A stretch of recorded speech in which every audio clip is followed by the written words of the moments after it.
Hey everyone, finished watching the next episode of Power Rangers Megaforce, Robo Night.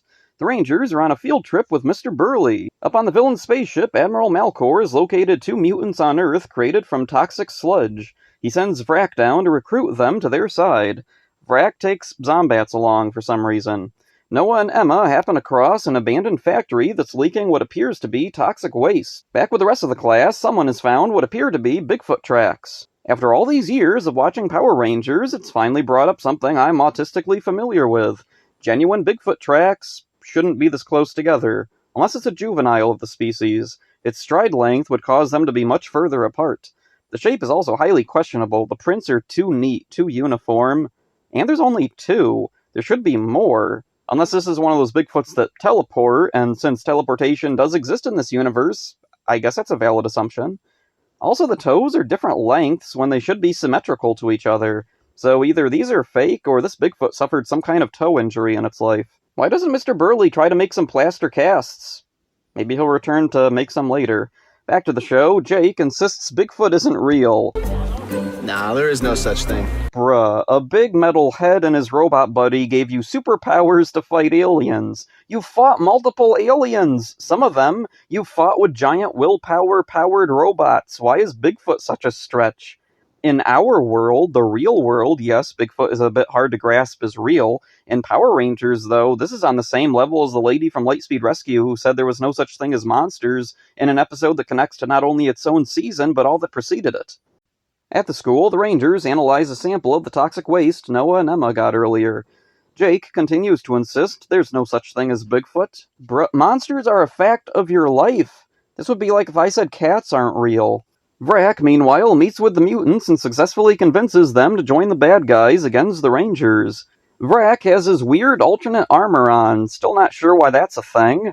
I mean, I know the real-world reason. It's a result of using Ghostager footage. What I don't get is why there's no explanation for why he looks radically different from scene to scene. Also, he says his own name here and pronounces it Vrak. My name is Vrak. So that's pronunciation I'll use from here on out. The mutants appear and the Rangers go to stop them. There's three, Bloofer, Biggs, and Hisser. Bloofer is the one who made the Bigfoot tracks earlier. This doesn't really mean anything. I don't even know if he's actually a Bigfoot or just a creature born purely of toxic waste. Biggs is a pinkish blobby thing, and Hisser is a cobra.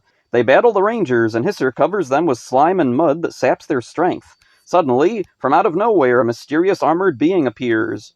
It steps into the light and announces himself to be Robo Knight, guardian of the environment. Up in space, Admiral Malcor and Vrak watch things unfold. They exchange generic, interchangeable lines until the scene ends.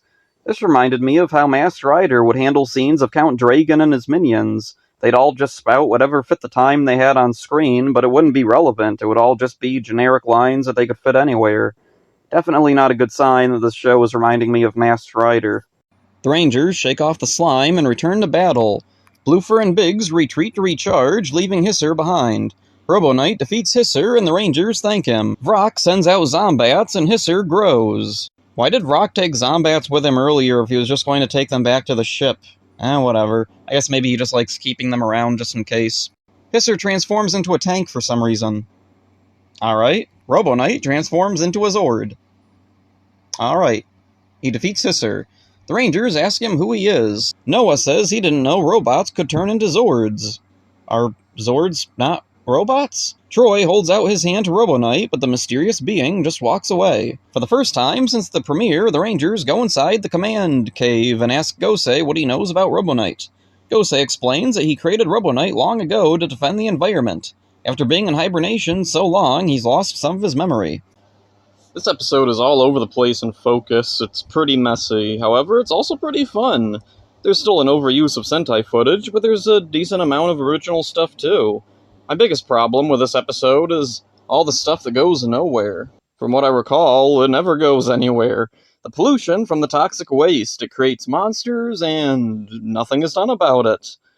Bigfoot. Why parallel Bloofer to Bigfoot? Why have Jake act like Bigfoot isn't real? Was he supposed to learn something? Robo Knight was in Troy's vision. Does he have some connection to Troy? All this is stuff that could work, but it's all dropped. Robo Knight is finally introduced, our 6th Ranger, kinda. I'd say he's more similar to Magna Defender from Lost Galaxy or Blue Centurion from Turbo. I like his voice, it reminds me of RoboCop. His body language also reminds me of RoboCop. I'm curious how much of this was intentional, since RoboCop was extremely influential in Japanese sci-fi/fantasy. Sentai has referenced RoboCop a few times, back in Car Ranger with Signalman, and in Deca Ranger, the robot dog was named after RoboCop's human name Murphy. We don't have much to go on at the moment with Robo Knight, but I could see him becoming a fascinating character. Robo Knight was voiced by Chris Auer, who doesn't have many other voice roles, but was heavily involved behind the scenes of the original Fox Kids era of Power Rangers as an assistant director. Bloofer and Biggs are fine. I like there being a separate faction of villains, but I'm not a fan of them just being allied immediately with Admiral Malcor. I think they should have been an opposing force to both the Rangers and the villains, at least at first. Bloofer was voiced by Jay Simon, who would go on to voice a few more monsters in future seasons.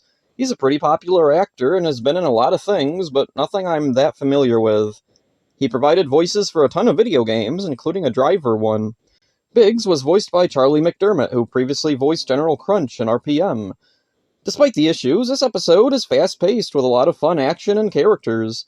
The only time things slow down significantly is when there's a fade-out for commercials.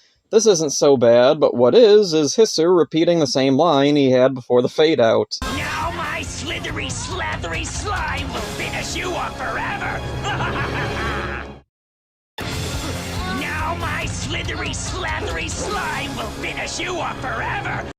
This was a problem back in Samurai, too. I get why this happens for broadcast, but why is this on the home video releases, too?